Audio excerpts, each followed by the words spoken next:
everything that we think we are, everything that we think we're capable of, everything that we think we're good at and bad at, what we define as right and wrong, our strengths, our weaknesses, the whole thing is a story, and we become enchained, imprisoned by these stories by which we hang the hooks of our reality, okay? And it turns out that all of that has been created by a child under the age of 7. Okay. Now, would you seriously today choose to hand over the responsibility of your experience to a child under the age of 7? But typically, this is what we're all doing. Why is that? That is because we define ourselves through the experiences of our past. Our brain is constantly, without you even realizing it, predicting its future. It is looking to create a set of experiences which are based around our expectation of what has happened before and therefore is likely to happen again. That's how we create our risk manager. Okay. The entire thing, though, is based around a series of staccato events which had an emotional angle to them. There was a firing of some kind of emotional trigger that was followed by a learning, a conclusion by which we came to understand something significant. That got lodged in our brain. We then rinse and repeat that over and over again. We habituate it to the point where we don't even realize it's going on anymore. Just like driving, it was really, really hard to start with, but then once you've done it a few times, it kind of gets handed over to your subconscious and you forget about it, right? So the same thing is going on with the definition of what it is to be us. What is our place in the world? What's right, wrong, what we're good at, what we're bad at, what we're capable of, what is just a skill that we don't have. The great news is that this entire thing is changing, that everything is changing. The reason I come out here to film this in this beautiful, beautiful environment is A, because even the rocks are changing, but B, because in itself, it will excite your imagination. And that's what I want, right? Because if all of those experiences were created and then compounded and defined by experiences that were going on typically below the age of 7, they are all potentially fluid, okay? There is a massive opportunity set out there, but we're not seeing it because we've already defined ourselves by the stories by which we're trapped. That's why I blather on about hypnosis, because hypnosis is pretty much the only thing that I've ever come across that allows you to access those subconscious beliefs, to reevaluate them, to look at them and to go, is that serving me today? Okay? This is a fantastic tool. This is why I'm an evangelist for hypnosis. Okay, so what I'm going to do, I'm going to demonstrate to you this through an experience, okay? And it's a stupid experience, and I don't know who you are. I don't know where you are. I don't know when you are. I don't know anything about you, okay? So the proof of that means that you are doing this to you, okay? So obviously, please, it's going to be a trance-like experience. I'm going to invite you into a trance. And so I don't want you to follow my words, to watch the video, listen to my voice whilst driving or whilst operating machinery. Please only continue with this when it is safe and appropriate to do so. It's only going to take a few minutes. And what I encourage you to do is to really, really go for it, okay? To just dive into my words as if you were sucking the juice out of life, just to see what you get from it, okay? There's no right, there's no wrong. It's just a bit of fun. It's a silly demonstration, but it's got a very, very vital conclusion, which I think it's important for you to experience rather than just hear me talking about, okay? So with that intention in mind, what I would suggest is I don't know if you're sat down or if you're lying down. If you're sat down, put your feet flat on the floor, okay? So you can feel your heel and your toes on the floor. If you're laying down, maybe separate your hands if you're on your lap. Separate your hands, put your hands by each of your sides, and really, just kind of let your hands go flat on the bed. Feel the texture of the material of the bed, okay? And now what I want you to do, I want you to go out into a little journey with me, a little trance with me. And I want you to think about the person who is most dear to you in this universe, okay? If there's more than one person, think of more than one person. But I want you to really, really enjoy this, okay? It could be a parent, it could be a son, a daughter, it could be a pet.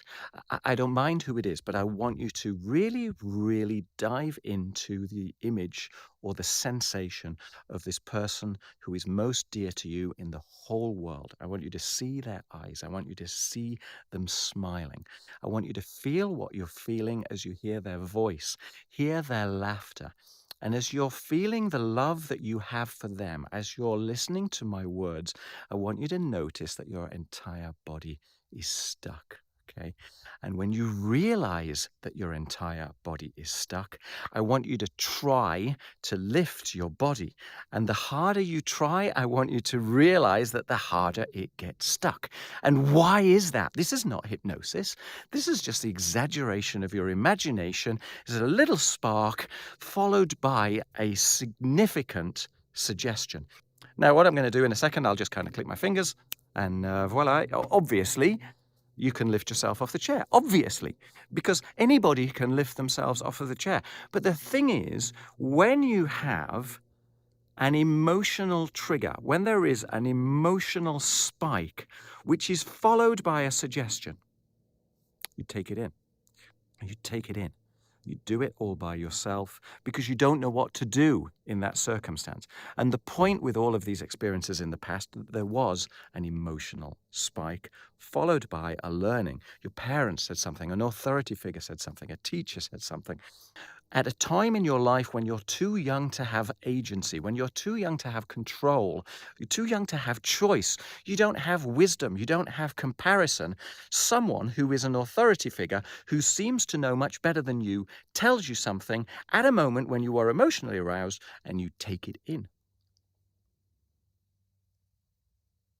That then goes on to define your future experience. It goes on to define what it is that you think you need to be taking care of, that you need to be aware of, that your risk manager needs to look after you against, or that gives you the definition of what it is that you would even attempt to do. And suddenly you have a compounding of a series of defining moments which come to make you feel like you. They feel so much like you that they don't even realize anymore. Yeah, you're not even aware. It's not even in your conscious mind. We can see now from the way that people make decisions that their subconscious made it, sometimes a millisecond before, sometimes 5 seconds before, sometimes 10 or 15 seconds before someone becomes consciously aware of their choice. They already made the decision. You can see this on neuroimaging scans. So the point is, what we think of as our free will, what we think of as consciousness, is entirely defined by what our subconscious has come to habituate. And the reason why I'm so evangelical about hypnosis is that it's the only thing I've come across that allows you to re-evaluate that, to say, does this conclusion remain valid? Where did this conclusion come from? Is this even my conclusion? Or did this come from someone else and I've just incorporated it? What am I? What am I capable of? What would it take for me to love myself to the point where I was able to free myself from this constraint? Could I simply imagine a different truth? Yeah? Can you imagine the potential for that? So in this moment now, with this understanding that I've explained to you, you can find a new way to heighten your emotional arousal, okay? You go out, you find this stunningly beautiful place, you sit down in nature, you go, oh, the awe of this place, and then you tell yourself an amazing suggestion, an empowering suggestion, and then you do it over and over, and you're moving, you're loosening a rusty hinge by which you came to define your life. The potential is endless. It is endless. Everything is changing, including us. Everything that we think of is a story. And what we're trying to do is to just for a moment see beyond the story and see what it is to be you. Okay? Can you feel that? Can you feel that edge, that passion, that opportunity set? We constantly redefine what it is to be our potential. Look at Olympic sports people, okay? They visualize their success in advance because their brain is already encapsulating that expectation. Even just picking up a cup of tea, our brain has already done it before we reach out and do it. Yeah? Everything is being looked at from a position of anticipation, of expectation, and then we do it. I had a time when I was a kid where the teacher gave me a very, very precious thermometer, very, very precious thermometer. And she told me, whatever you do, don't drop this because it's made of glass and it'll shatter into 1,000 pieces. What a hypnotic suggestion. The only thing that's in my mind from that point on is this beautiful glass thermometer falling out of my fingers and shattering to the floor. And sure enough, of course, that's what happened. Yeah.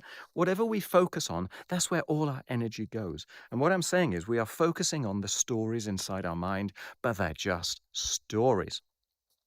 Habits take about 30 days, but everything takes action. There's no point thinking about it. You must do it. That's why I do all these videos, to get you to go out and take action, to grab the juice of life again, to consider the possibility of adventure, of play, of sheer joy, of unknowing. Yeah, of the wonderment of life, of the wonderment of friendship, of sharing your love with the world, because you are free as an individual inside of yourself, no matter what goes on around you. Yeah, I think I've evangelized enough now. Thanks for watching. I hope this kind of puts you back on track. If so, go check out my other videos or contact me. You know, this is my I think they call it the golden path. This is my route to joy. So I absolutely adore helping people, and I would adore to help you, whoever you are, whoever you are. You know, one of the principles of therapy is that the person already has the therapist inside of them. Okay, they already know how to heal themselves. You already know the route to whatever it is that you want to get to. Okay. Intellectually, we all know how to get there, but the willpower doesn't beat the gut.